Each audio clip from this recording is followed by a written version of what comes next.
We waited for you, Neville, so you could see this. The end. The end of all you've done. You see, none of it was real.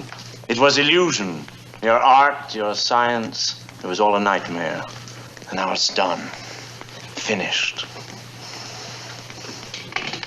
My brethren, our task is nearly complete.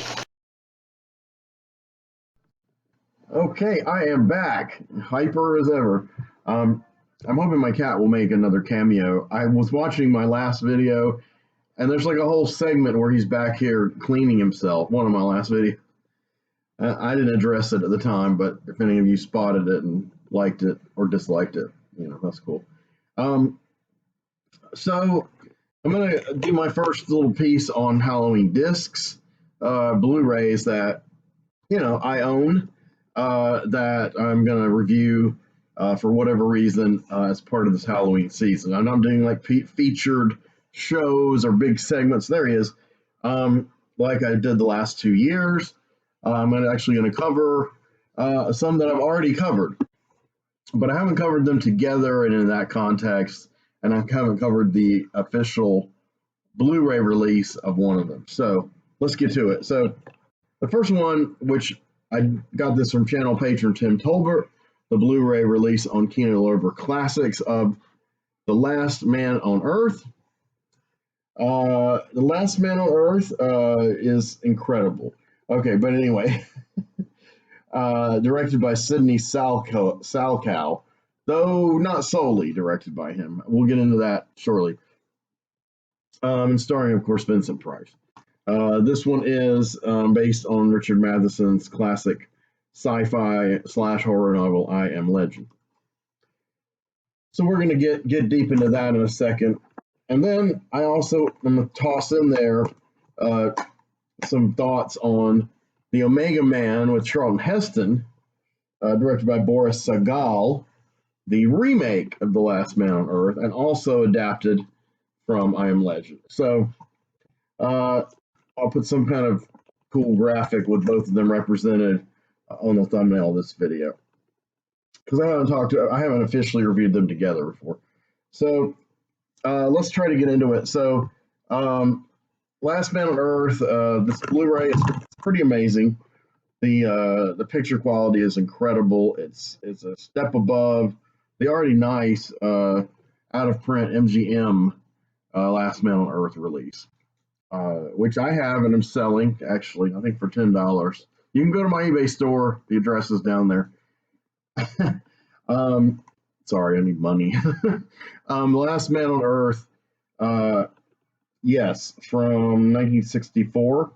And that was an interesting time. Last year I reviewed it as just a movie within context with Blood and Black Lace, I think released the same year. So, you know, both Italian productions or co-productions. This is an Italian co-production. One feature, I'm going to actually dive in here, Tim Lucas style. By the way, I want to mention, this is probably, let's go to places I need to mention that Tim Lucas of Video Watchdog, a huge influence on me and my knowledge of and interest in films and talking and writing about them. His beloved wife, Donna Lucas, passed away recently. I still don't have any details on how or what had happened. She was kind of the driving force behind distributing Video Watchdog and keeping it on track. You know, really Tim's muse, and they were married for many years, and this is really horrible news. I talked to her on the phone once for a little bit. I've talked to Tim. I've never talked to Tim that I can think of, like voice-wise, but we corresponded via texts for a while around the time I met my ex-wife because they knew each other. But 'tis a story for another day. So, but I've been a fan of Video Watchdog for many years, so that's sad news. But I'm going to do kind of a comparison contrast. This is the kind of stuff that he really pioneered and, like, you know, smashed into people's minds and made the way for sites like DVD Beaver that, like, meticulously compares the stats on different releases of a movie. on disc. I think really he had a big. I think he has an inestimable influence. Now he has gotten tied up with Kino Lorber Classics, who put out this Blu-ray, and he's done some very nice commentaries for some prestigious releases. He did the commentary for last year at Marienbad, which was a beautiful Kino Lorber release of an incredible film. I reviewed that last year, about 2 years ago. I reviewed that movie in the same episode as a Serbian film. So check that out. That's become a popular video of mine because of a Serbian film. But I do talk a little bit about last year at Marienbad. So yeah, Tim did a great audio commentary on that. Lorber has released a lot of the MGM catalog titles, like Lord Love a Duck, which I believe I reviewed early in this series. This Blu-ray, I'm going to compare the extras. So the DVD, here's the MGM DVD, which I have on sale. This one includes Richard Matheson's Storyteller, The Last Man on Earth featurette, which is the same thing, Storyteller : and that's the only extra on here. Boo! Anyway, I still hope one of you guys will buy it. It's cheaper than the Blu-ray. This Blu-ray includes, speaking of audio commentaries, one by Richard Harlan Smith, someone I know vaguely. I'm friends with him on Facebook. I think we've exchanged words a few times. He was a fan of my Kimba article that I wrote that I wrote for a magazine, iMagazine, many years ago, like 23 years ago. It was published, but it's on my personal website, not my Flickr Street website. But he was a Kimbo fan too, apparently. I've always enjoyed his comments on posts by friends of mine who are deeply into this whole stuff too, whole thing too, like Heather Drain and Amy Green, and he always lends some insight or some funny comments. I listened to half of his audio commentary. I have not listened to all of it. It's packed with information. It's a little looser and looser and conversational than Tim's are, but not as loose and conversational as mine. I don't know if I could do it audio. I would have to have notes, and I would probably have to have someone standing by me, like producing, keeping me on track from going on insane tangents. There are audio commentaries which have influenced the show by people who go way, way off track, and they're with someone else, and they have to slap them back and, hey, this is what's happening on the screen now. We can't miss this opportunity to comment. So it's kind of hard, if you're explaining things in depth and then something else comes up and you have to shift to that. And Tim is Tim's good at navigating that. He's an expert.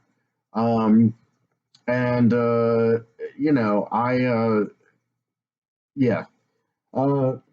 have several people I know that are doing them now, audio commentaries that broke into this just in the last few years. People who started out as fans and independent writers. People like Kat Ellinger, for instance, is a popular one now. But also people like, Troy Howarth, who's come along as a writer over the last 10, 15 years, to my knowledge, but I'm on Facebook also. And of course, Stephen Thrower has been in the scene for decades. I knew him originally as a member of the band Coil, which the two key members, John Balance, aka Jeff Rushton, and Peter Christopherson, aka Sleazy, they are both deceased, which is very tragic, but in a sad, weird way fitting, because Coil's music has always been very dark and explores kind of the underside of reality. And Stephen Thrower appears on a few of their albums as a full member, so he's one of only two once full members to survive. But on top of that, he's written books, magazine articles, and done on-camera interviews and audio commentaries on European cult cinema and larger cult cinema, especially horror and fantasy related. And he's the man. He knows what he's talking about. But today I'm going to talk about Richard Harlan Smith. I think I already did. In his commentary, so thus far, as far as I've gotten into it, he has mentioned a lot of things I already knew, but he has mentioned some things that I had forgotten and some things I did not know. I'm not sure, so far, I'm not sure if he is where he lands in the grid as far as liking this movie, like actually appreciating it. I assume that he really loves it, or he wouldn't have, accepted this job. He does mention some really nice things about it, about this transfer, but the way it was shot originally in black and white, and how nice it's come out on this transfer. For me, it's gorgeous. Problem is, a lot of people dislike this film, and that's because of Richard Matheson, the creator of the whole thing with the novel I Am Legend. Because Matheson has been an outspoken, he's deceased now, but Matheson was an outspoken critic against this film, and made many negative comments over the decades about various things he hated about it. And he wasn't really shy about it. So if someone adapted my novel and they kind of really, in my opinion, changed it in ways I did not like, I probably would nitpick it to death too. I don't know if I'd do it publicly, but if I were a public figure like Richard Matheson and someone asked me, I probably would, I wouldn't be very sparing, I'm sure. I have to say that I personally want to state that I strongly disagree with Matheson's opinions on this film. That doesn't matter really, because it's his story. So my opinion is irrelevant, but this channel is my channel. So on my channel, my opinion is not only relevant, but I'm gonna share it. You thought I was gonna say it's law, just the way it is, but no, I don't think that way. I'm not being dogmatic. I just feel like I'll get into it as we go on. So the extra features on the compact disc, long kind of format, the DVD. I'm sorry, once again, the Blu-ray. That's why we're here. Richard Matheson's Storyteller has been ported over, and that's the only one ported over from the DVD. Trailers from Hell segment with Joe Dante. He gives a little history, and he seems to really like the film. Then there's TV spots, alternate ending, and there's a ton of trailers, Italian and U.S. trailers for this film, as well as trailers for numerous Vincent Price films that were put out on MGM on DVD. The alternate ending is not radically different. It's just slightly longer and drawn out. But I'll get to that too. So I'm not going to go super in depth on this the way I do a lot of films. First of all, because I've already done a video on it. Second of all, I want to have the time to explore and compare both these films. The other reason is I think this is, not on Halloween. Halloween's kind of anything related to Halloween is fodder for me to talk about on this channel. Regardless, I mean, it's anything related, like Mad Monster Party, for instance, which I have reviewed here too, and really love. But in some circles, I think these are considered kind of mainstream films. This just kind of happened today.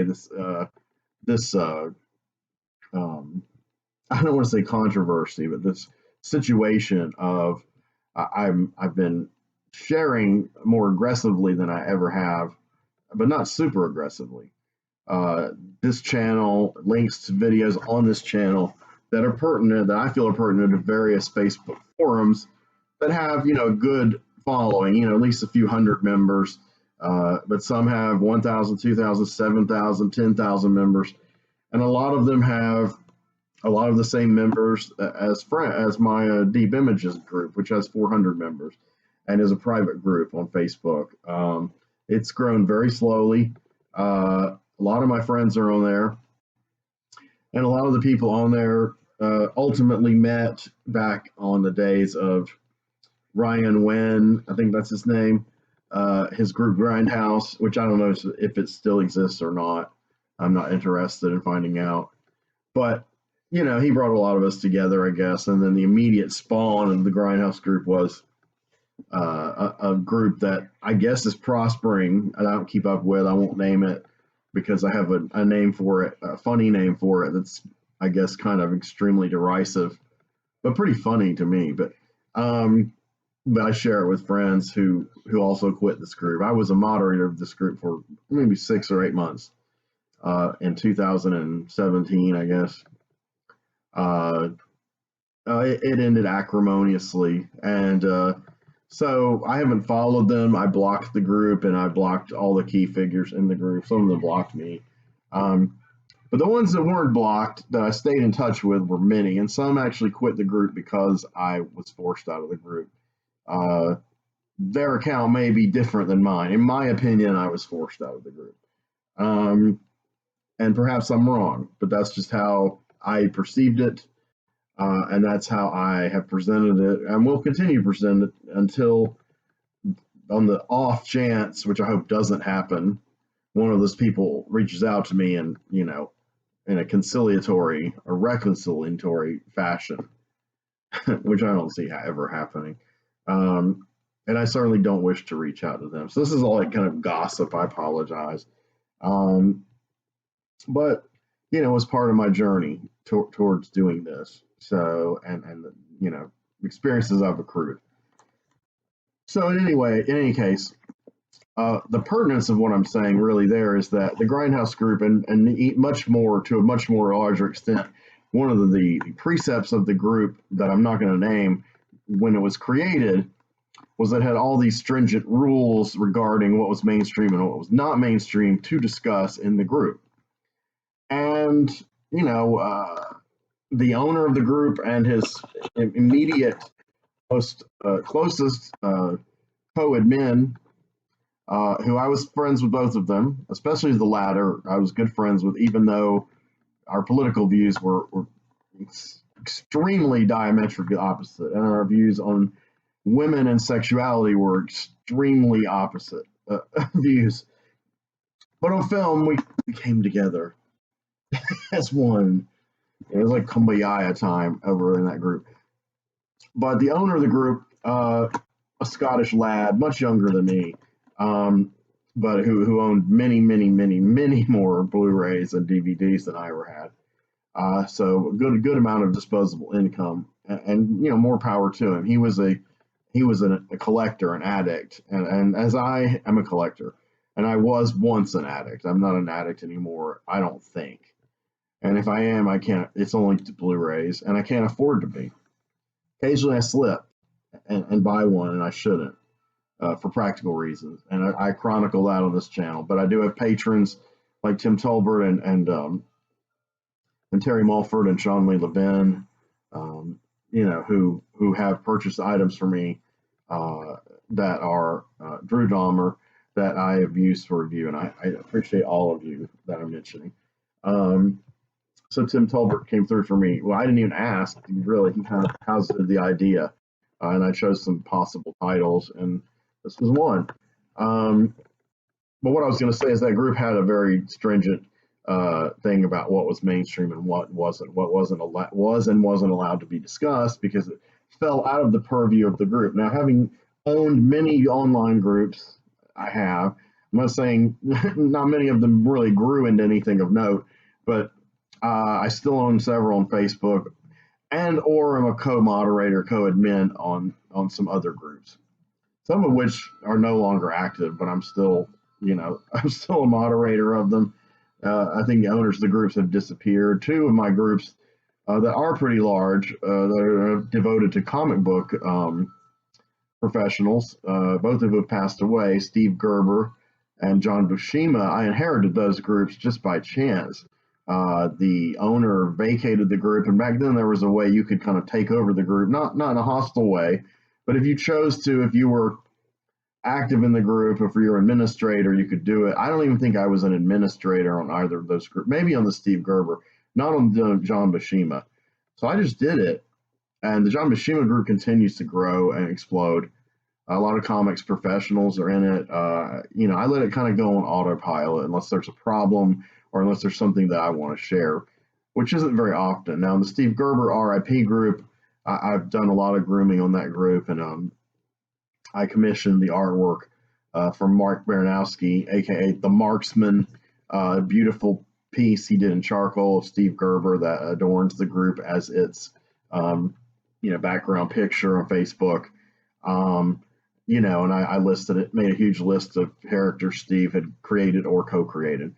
But I let it mostly go on autopilot. Also, I have a really great co-admin, Lynn Walker, who he was an admin before I took over the group, and he's been doing a great job. We've had to make it a bit tighter. We've had to make. I think he's also my co-admin on John Bashima, if I'm correct. Is he my co-admin on both groups? He is on John Bashima. We've had to make it tighter on John Bashima lately due to trolls and trollage. The Steve Gerber group for a long time was co-admin by my good friend Sean Lee Levin, and I may reassign him if he'll take it to be part of that. I only had problems with one longtime friend in there who began arguing vociferously a point that was ideologically contrary to what Steve Gerber is about, what I'm trying to convey as a member. And since, people from Steve Gerber's daughter to Mary Screens, a close collaborator of Steve, when he was alive, is on the group and we've corresponded a bit. And actually she donated to one of my fundraisers when I was about to lose my house. Those two, and then people in the industry who knew Steve intimately and close personal friends of Steve are on the group, and then people in the industry who worked alongside Steve that I've come to know personally on Facebook, like Don McGregor. All of these people have backed me up in what I'm trying to get across with that group existing, and the kind of vibe that I wanted to have. And I mean, the thing about these kind of online groups is they're not democracies. They're not designed to be, and they don't need to be. We're not politicians, but invariably politics, either talking about real life politics, real world politics, or the politics and machinations of people's behavior within these groups, invariably raises its ugly head. So I only had two major incidents on the Steve Gerber group, and the last one took me by surprise. And I did not ban the member because he was in good standing, and I belonged to one of his comic book related groups. But his commentary was I harshly denounced it publicly, and all the people that I mentioned just now were behind me on it. So he finally silenced himself before I had any need to get rid of him, because I didn't want to. He's a nice guy. He just has some very strong views on certain of Steve's characters and legacy that I despise. So when you own a group and you were the main moderator, admin, you kind of have that power. I never exercise it unless I have to, but when I have to, I can be kind of a dick, but not gratuitously. But anyway, I was in that situation with the unnamed group, and so other groups that have followed that group that I'm a member of, that I began sharing these videos in, I'm starting to hit that wall again as I try to post about things that I like. Some of them are deemed too mainstream, kind of right on the edge of not being acceptable. The ones that were today kind of surprised me, but I do believe in that context that these films probably, I'll try to share them on those groups, but I don't think they will be welcome or but that's okay. Maybe they will be. So The Last Man on Earth was the first adaptation of I Am Legend. I Am Legend was a great science fiction novel, horror novel too, because basically it's like there's kind of a virus and everyone starts dying and coming back as vampires. And, it takes the main character, Robert Neville, by surprise, because then he has to follow all the lore of how to ward off or destroy vampires that is common in our culture, commonly known in our fiction. He has to begin practicing it in reality. So it's a bit jarring for him and a bit of a struggle. And for whatever reason, he never gains he never catches the virus. He never turns and becomes a vampire himself. So he is essentially the last man on Earth, the last real human male that exists on Earth, to his knowledge. Towards the end of the book, he learns there are some who are in this kind of gray area about to turn, and he tries to help them. And for his trouble, he dies, and he's a legend among the vampires.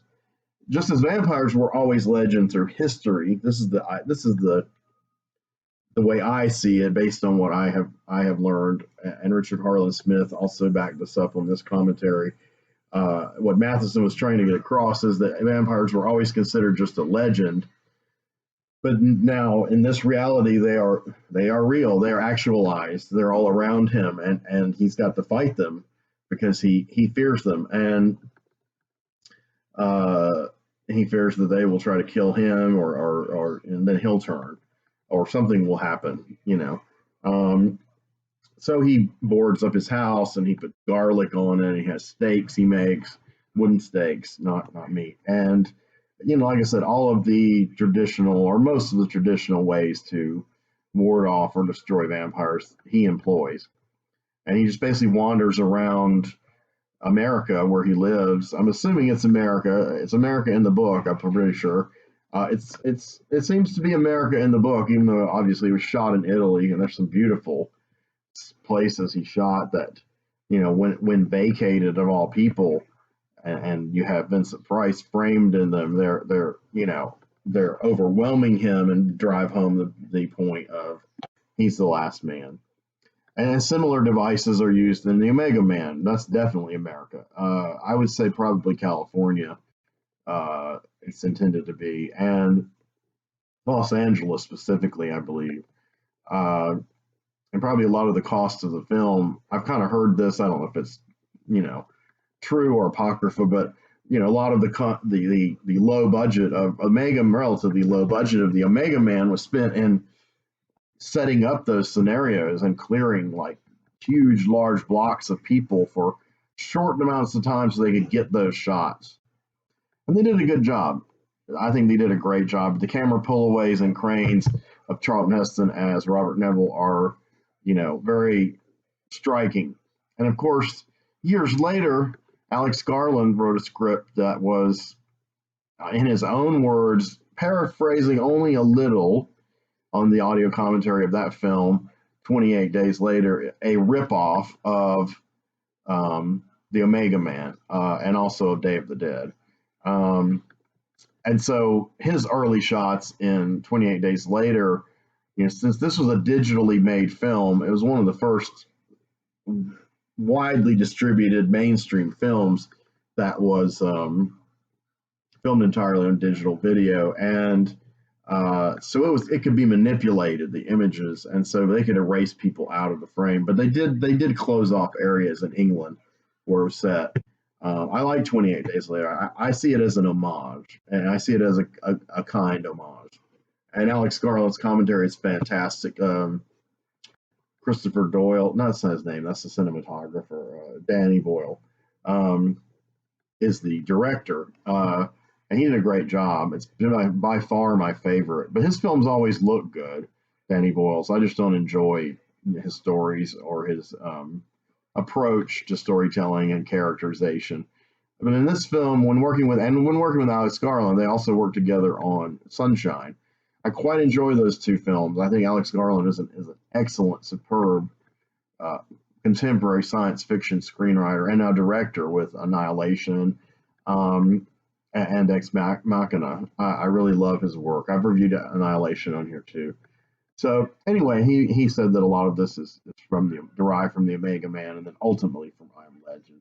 But what I was trying to say and failing, maybe I'll succeed now, is that Matheson's conceit is that as the vampires are always regarded as legend by us humans, to the vampires existing in this post-apocalyptic scenario, Robert Neville is considered a legend. In other words, they hear stories of him killing them, hunting them down, and so they're afraid of him and are running from him. Now that's their jaundiced view, and I get it, but and I believe that I'm not, I don't know what Matheson was thinking. I have no idea. When he actually, when he wrote this, I mean, that concept has been lost in the other adaptations. The legend part has been completely erased out of the Omega Man, though there is a Christ-like ending to it.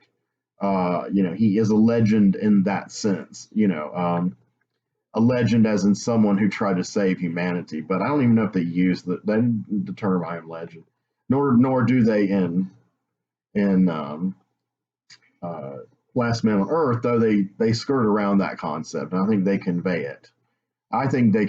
Matheson did not agree, but I think it's pretty much there. And Richard Harlan Smith did mention that he thought it was carried across well. And the third film, which I'm not going to review ever, called I Am Legend. The I Am Legend idea is carried over, but it's in a different way. It's sort of like it was in the Omega Man, and sort of new stuff that just I didn't think it was melodramatic, and a lot of people didn't agree with. That is a very well-loved movie, it seems, and it was kind of a semi-hit. But a lot of that was driven by Will Smith being the star. I did not care for Will Smith as Robert Neville at all. His acting it's fine, it's acceptable, but not great. The canine actor was excellent in it. I love animal actors. I've said this over and over, and sometimes, a lot of times, I joke about it, and often people think I'm joking when I do it. Maybe I am sometimes. I have a phrase where they're like, that actor acted his tail off. It's kind of corny, but it's funny. But it's funny to me. But that's how I see it. I'm being sincere too. I love seeing animal actors in action, and there are a lot of great dog performances, like Zoltan, Hound of Dracula, and the dog in I Am Legend with Will Smith. The dog who's very rarely seen, only has a small role, almost a cameo in Last Man on Earth. There are no dog sidekicks in the Omega Man, though. He's really on his own, man. In both films, though, and well, all three films, I guess. I don't really remember all the disjointed plot points of I'm a Legend, the film. But in these two films I'm discussing here today, and in the novel, Neville does stumble upon people who are, like I said earlier, in the process of turning in this gray area, and he tries to help them. One idea that has changed radically from the book, the idea that Robert Neville is immune to this disease, that is intact, but they take it one step further in Last Man on Earth and make him a scientist who followed the course of the disease all through it, and then tries to synthesize an antidote from his blood. This idea is directly used in the Omega Man. It's actually used in a bigger chunk of the film. You spend a bigger part of that film with the other survivors who aren't like the last men and women of Earth, but they still are survivors, but they're on the way to vampirism. Though in that film, it's kind of a weird zombie vampirism, and it's not driven by the engine of vampire lore as the novel and this film are. The Omega Man portrays, when you turn, you're kind of an undead, strange, chalky skinned figure, and you're kind of like a zombie, but one way you are like a zombie because, and of all things, a journalist, a television journalist, named Matthias, played by Anthony Zerbe, quite well, I think, seizes control of these zombies and takes them over, and they become a cult called the Family. A not so subtle nod to Charles Manson. And as I stated in one of my recent videos, this film was written by John and Joyce Corrington, who did some excellent work on soap operas through the 70s and 80s, and then did some other film and television work. I quite like their script a lot, really. This DVD, this Blu-ray, join the 21st century, man. It's your own show. Is called Blue Review. That has these special features: introduction by co-stars Eric Landville and Paul Koslow. They play those kind of characters that Neville is trying to prevent from turning into these chalky-skinned cultists. And screenwriter Joyce Corrington. So it's an introduction by the three of them. It's quite good. Not long. Vintage featurette, The Last Man Alive, The Omega Man, which I've seen a number of times now. It's been shown on TCM a few times. And the original theatrical trailer. Beautiful transfer, by the way. This was not a really artfully shot film in any way, but it was beautiful to look at. It was quite nice and crisp. And this does it justice. This is a Warner Brothers Blu-ray. Lorber restoration of Last Man on Earth, is much better, much more incredible to look at.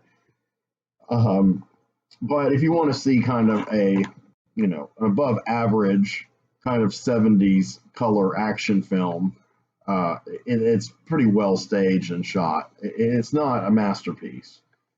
To me, it is, because it's kind of one of the early films, early science fiction / horror films that I saw in my life, and that I loved on television every time it was shown. And it, along with the Planet of the Apes, the first two films and the series, and of course Soylent Green, which I believe is a masterpiece. They all kind of initiated me into the cult of Charlton Heston, and I became a huge fan. And his three roles in science fiction films, all of which are very cautionary and have social and political allegories that are kind of bang you over the head in a way, but in a pleasant way, I think. It's pain and pleasure, and because the truth is painful, and but pleasure can come from the relief of knowing it. Someone quote me on that right now. Heston's cautionary trilogy, that's what I call it, are really, to me, cornerstones of cinematic science fiction. And as time has gone on, the prescience of them is emerging. A lot of things that are happening now feed into the basic narrative of what turned out to be America and the world in the year 2019, I believe it was, in the film Soylent Green. But now we're 3 years ahead, and we're not where they are, but we are definitely sliding towards it. And Richard Harlan Smith, in his commentary on Last Man on Earth, mentions, and I've got to be careful what I say here. I'm a small channel, but they've hit me for copyright claims, even on things that I put a disclaimer on. So, who knows if the algorithms will detect my personal views on the state of the world that I share once in a while. But Richard Harlan Smith very bravely goes into detail in this about how it was synchronicity, the timing of him being employed to do this commentary, because he made it during the height of the COVID scare and the fear that gripped the whole planet, which is weird, and in a way brought all of us together, and in a way divided us more than ever. It's an odd phenomenon. And, we are now learning through the mainstream media, finally, what a lot of people were derided by as conspiracy theorists, is that this was a largely man-made phenomenon. And a lot of death and suffering could have been prevented by different measures, including passing Medicare for all in America, which the Congress that hinged on the votes of the so-called progressives who said they were campaigned on Medicare for all, they refused to get a floor vote on it, and they refused. Same thing with $15 minimum wage. you know, and people just still accept them as some kind of saviors. So there's my political derailing. Not a partisan one. It's a fact. No, no Republicans voted for Medicare for all. So, you know, I can, that's a fact too. So don't get me wrong. But my point is that he's saying that the film was kind of prescient and it's been very resonant now. And it is very resonant. It is very resonant. We have finally hit upon a plague, the likes of which had been depicted in numerous cautionary science fiction novels and films and television pieces.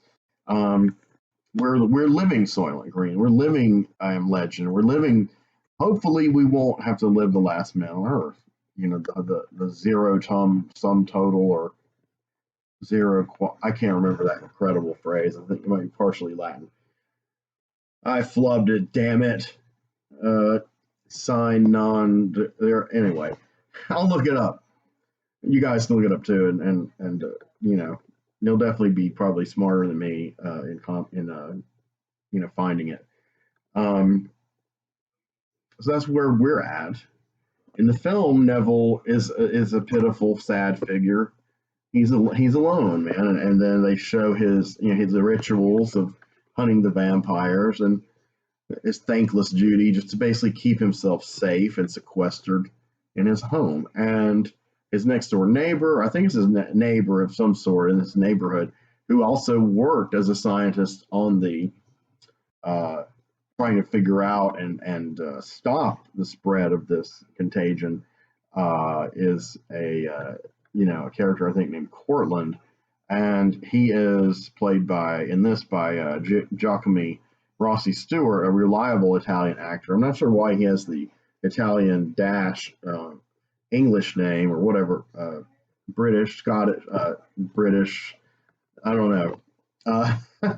Latin last name Stewart. I forgot the derivation of Stewart, but I'm pretty sure it's from the British Isles somewhere. I'm not sure how he got that particular appellation, but he was in a ton of movies. He always has the very handsome pompadour hair, very full and thick, like I wish mine was, like it was when I was 20. But my pompadour is gone. But blonde and very kind of chiseled jaw, very handsome and he could be very expressive, but it was usually very stolid, kind of a stolid, kind of figure in movies. Of course, one performance of his that I adore is the star of Kill Baby Kill by Mario Bava, which I have also reviewed on this channel for Halloween, and is one of my very favorite gothic horror films. It may be my favorite, I'm not sure. I have watched it the most of all of them, surely. But anyway, Giacomo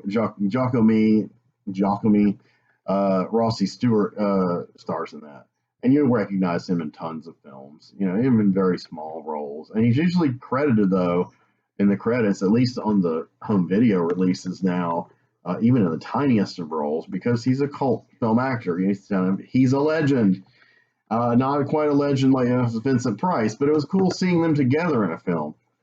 And one thing I do want to say here, I know I had it in my head for the longest time, but now I'm having trouble remembering it. This isn't a good memory day for me. I apologize. I'm usually on it, but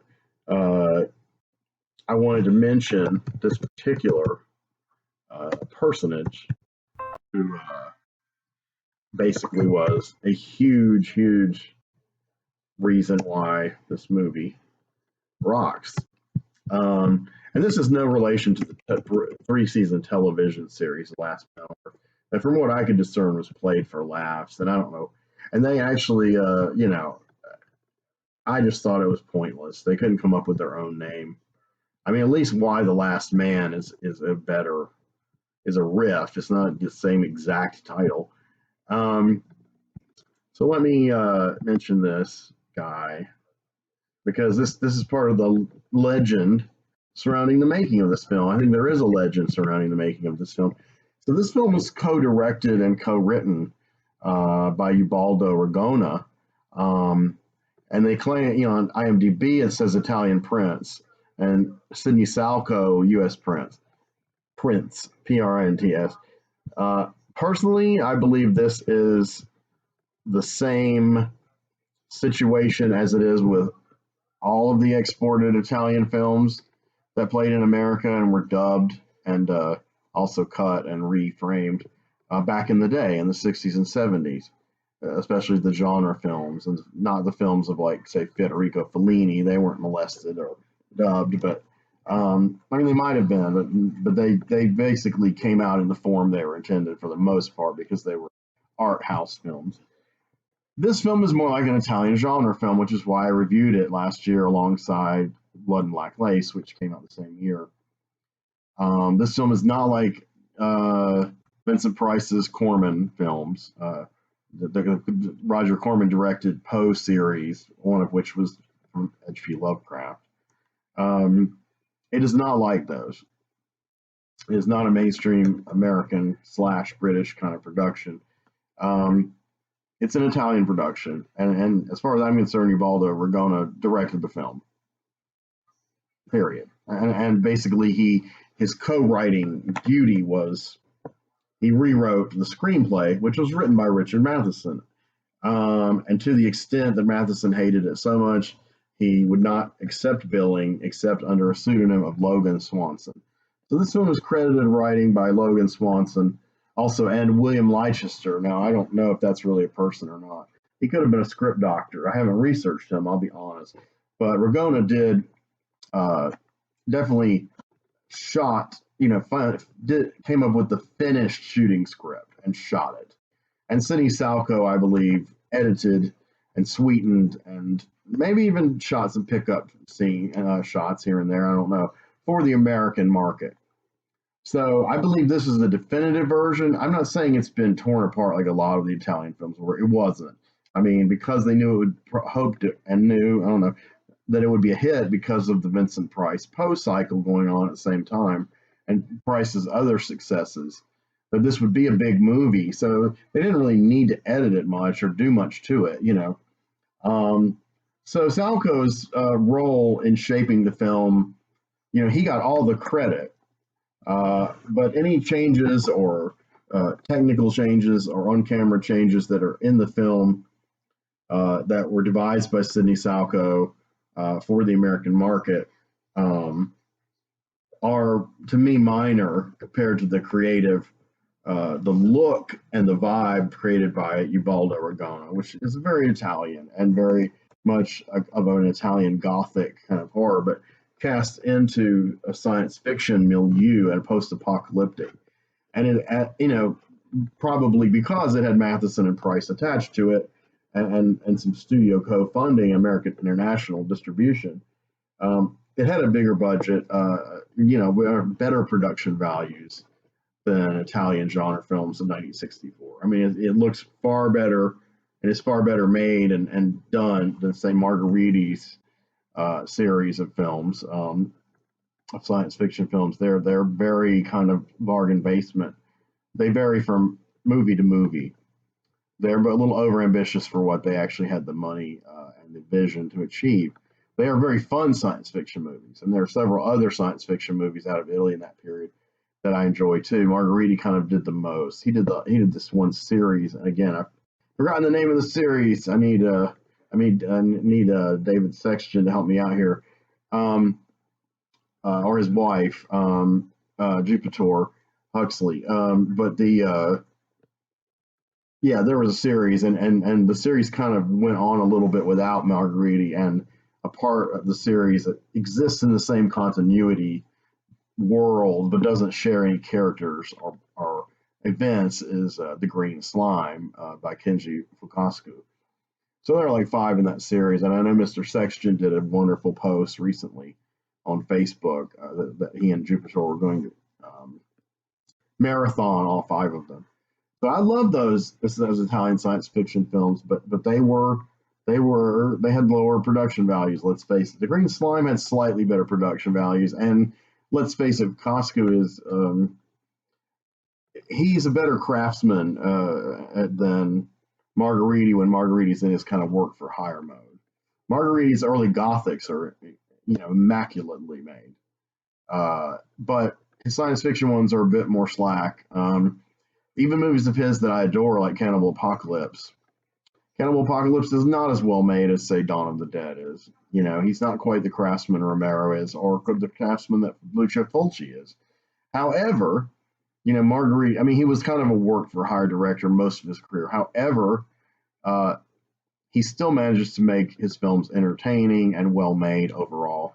And Cannibal Apocalypse is probably in my top 25 of all time. And I have a popular video on here. I don't know why it's popular, but probably because it's also reviewing Cannibal Holocaust. That reviews Cannibal Apocalypse. So yeah, in comparing this to other Italian science fiction of the era, it's much more well made, well shot. It's beautiful chiaroscuro black and white photography. And like I said, for some odd reason, they rename him Robert Morgan in this. And his next door neighbor, the scientist, what a coincidence, played by Giacomi, he beats on the door, Giacomo, sorry. He beats on the door all the time, and Morgan, come out. And of course, the famous line from I'm Legend is Neville, come out. And it's used really well in the Omega Man. And there's a particular passage where the family, the equivalent of Cortland and the vampires in here, but Matthias and the family, you know, call out to Morgan, to Neville. That's his real name from the book. They kept his name in this movie. Not so much his personality is a little more like the book in this film than it is in there. So Matheson probably liked the Omega Man better, relatively speaking. I think I've heard him say that, but don't quote me. Like, Neville, come out. And Anthony Zerbe just has this wonderful voice, and I always forget this amazing spiel he gives him. I wish I'd written it down somewhere at some point, but you know, he's like, everything you knew, your world, it's all gone. You know, it's basically he's talking about how the world of the machine and technology is gone. You know, because it was evil, it fouled and polluted the world, and look what it did. And now the family is rising, and their ways are the ways forward. You know, typical cult leader demagoguery. You know, in other words, but in my opinion, beautifully written by the Corringtons and beautifully acted by Anthony Zerbe. Not particularly inspired the way it's actually staged and shot, but you know, I forgive them.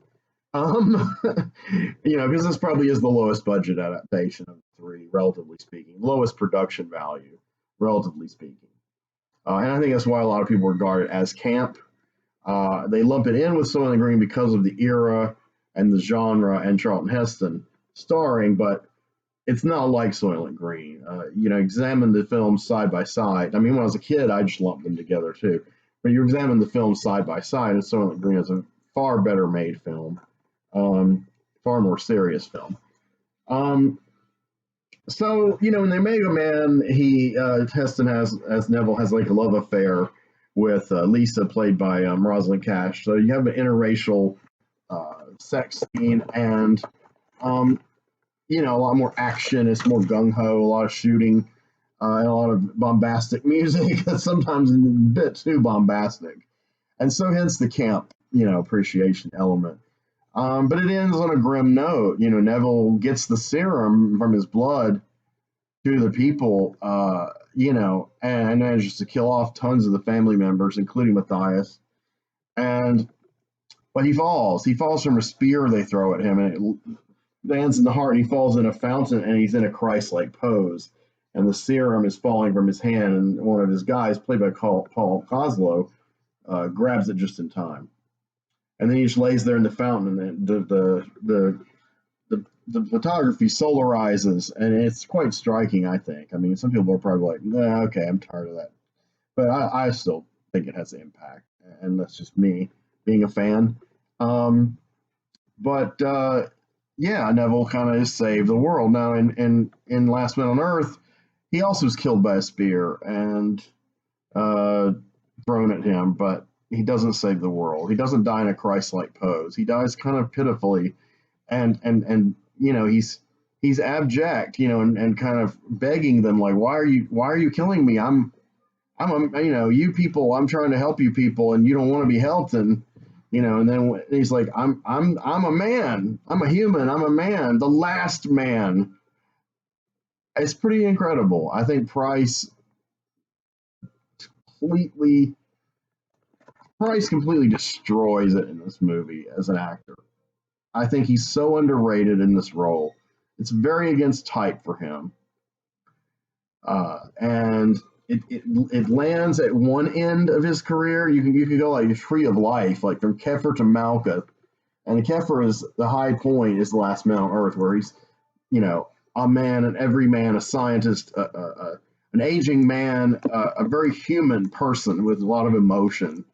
And then you go to Malkuth, where you have him playing a person who's lost his humanity. He's totally grim,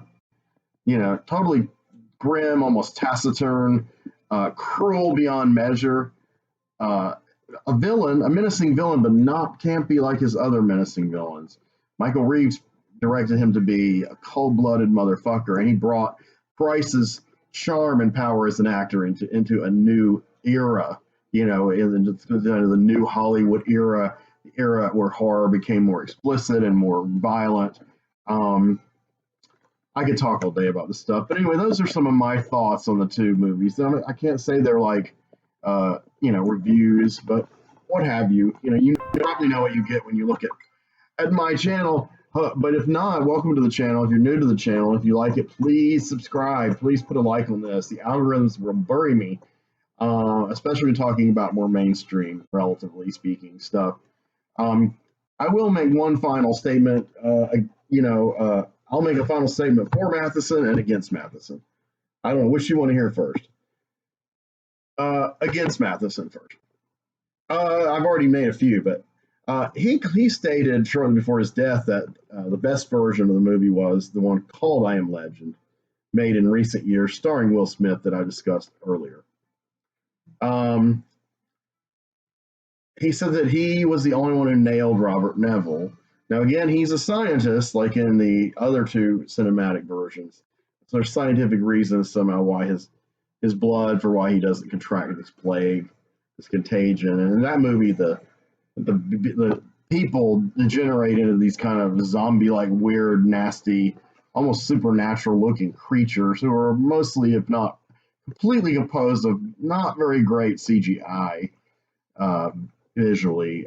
So that's a major minus.